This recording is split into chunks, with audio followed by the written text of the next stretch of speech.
soldiers picked up their guns. Just before they did that, Alan suggested that we go to the front of the crowd, because although we knew that the Indonesian soldiers had committed massacres in the past, they had never done it in front of Western observers, in front of foreign eyewitnesses. I had my tape recorder out, I put on my headphones, and I held my microphone out like a flag. Alan put the camera above his head, and we walked to the front. The soldiers came up, and without missing a beat, without any warning, without any provocation, they lined up in front of the people and they started mowing them down.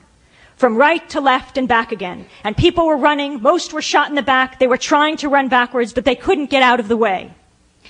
At the same time that they opened fire, another group of them enveloped us. One grabbed my microphone, threw me to the ground, and started to punch me in the face, kick me in the sides, and beat me with rifle butts as the others joined in. Alan was right behind me. He got a shot, a photograph of the soldiers opening fire. And as they beat me, he threw himself on top of me. They had dragged us right before the line of fire, right behind it. And then they beat him, swinging their rifle butts like bats until they fractured his skull. We were lying in the ground. Alan was covered with blood. And the only thing we could say was, "We are from America." At that point, they put the guns to our heads and decided whether or not to execute us. We kept shouting, "We're from America." They had stripped us of everything, all of my equipment, our bags. The only thing I had left was my passport in my pocket. I took it out, they grabbed it, threw it back at me, but they heard what we said, and we kept saying, "We're from America." We can only assume it was for that reason that they pulled the guns away from our heads. After all, we were from the same place their weapons were from. So there we were lying on the ground, Alan covered with blood, but we were very lucky. We were alive. All around us, Timorese were lying in the road, dead. The Timorese that hadn't been picked off at the beginning, soldiers moved in and picked them off one by one. As we were lying there, they dragged an old Timorese man next to us, beat him into a sewer ditch behind us, and every time he picked up his head, they would beat it down with a rifle butt or with their boot. At that point, a jeep came by, not a military jeep, and we were able to get into it. And the person who was driving picked up the old man and put him in the jeep. We drove off about 100 yards down the road. Some young Timorese flagged us down, and then dozens climbed into the jeep, inside, on top, hanging off the spare tire in the back. Some would fall off, others would pile on, because the soldiers were surrounding the cemetery and killing and beating people inside. In that way, we drove as a human mass to the hospital. At the hospital, people were already being dragged in. One young man was being operated on, another had his arm almost ripped off from gunshot, another had a bullet wound in his back, and more were coming in. We left the hospital, went into 2 places of hiding to figure out what to do. We were able to escape East Timor that day on the last flight out. Again, the Timorese were not that lucky.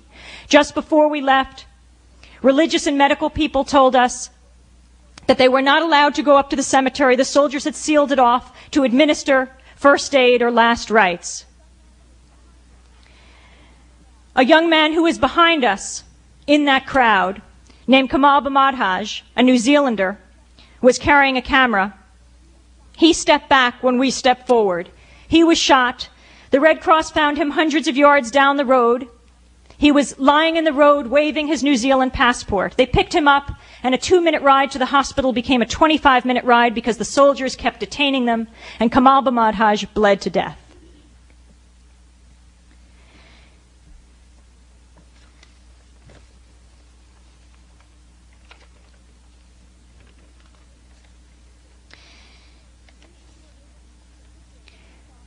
The reason you were able to see the video that you saw today was that there was a British video man in the cemetery. He wasn't at the front, but he was in the cemetery, and the shot you saw was when the soldiers opened fire and people ran, stumbling over each other, into the cemetery. He was able to photograph that, and as the soldiers surrounded the cemetery, he realized he was going to be taken. So he buried his videotapes in a fresh grave, was arrested. 9 hours later, he was released. In the cover of night, he went to the cemetery, dug up those videotapes, and had them taken out of the country. And that's what you saw.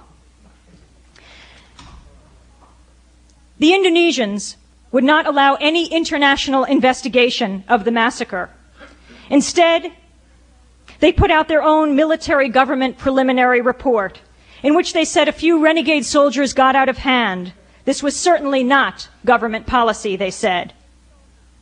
But it was not a few renegade soldiers who sealed off the cemetery after the mass killing, not allowing any religious or medical people to save the people who were bleeding to death. This was government policy. It was not a few renegade soldiers who didn't allow the Red Cross to see the wounded for more than 2 weeks. This was government policy from the top in Jakarta. It was not a few renegade soldiers who are trying survivors of the massacre under anti-subversion laws. If found guilty, they face the death penalty. This is government policy. In December, the Indonesian government officially banned Alan Nairn and me from returning to the country, saying we're a threat to national security. In February, they banned all foreign journalists from East Timor. The State Department has called the Indonesian preliminary report serious and responsible. On February 26th, State Department spokesperson Richard Boucher said the U.S. was encouraged by the Indonesian actions after the massacre. Just a few hours before he made that statement, all journalists were banned. He didn't mention that. The State Department is also calling for an increase in military training aid to Indonesian soldiers, saying that aid instills democratic and humanitarian standards in Indonesian soldiers. If the Indonesian government wants to cut down on negative publicity, the answer is not to beat and kill and ban journalists, but to stop the killings, the detentions, and the tortures that have continued even since the November 12th massacre.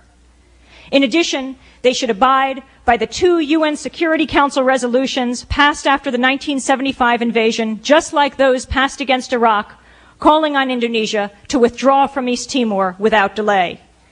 But Indonesia is not going to do this without pressure. Our government provides $50 million in direct military and economic aid to Indonesia, plus approval for hundreds of millions of dollars in U.S. weapons sales. While the Bush administration and Congress have condemned the massacre, as long as the United States refuses to cut off aid, it remains complicit in Indonesia's continued reign of terror against the people of East Timor.